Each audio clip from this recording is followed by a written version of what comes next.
Mulla on täällä Elegan myyjä haastateltavana, sillä me haetaan uutta keittiön myyjää. Nyt kysytään vähän Janikalta, että mitä sen päivä oikein sisältää, mitä sen työtehtäviin kuuluu. Mehän käydään tosiaan aina asiakkaan luona hänen kotonaan.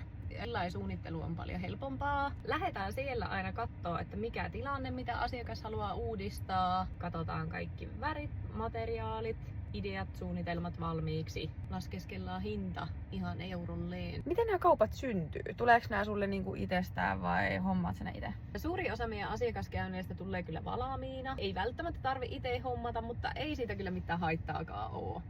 Meiltä jo tilanneet vanhat asiakkaat saattaa monesti ottaa yhteyttä, että tuppa käymään uudestaan, niin katsotaan jotakin muita kaappeja tällä kertaa. Kuinka monta asiakasta sulla on päivässä?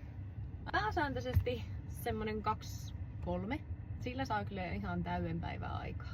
Nyt kun meillä on rekry auki, niin minkälainen tyyppi Janika sun mielestä sopisi tähän työhön?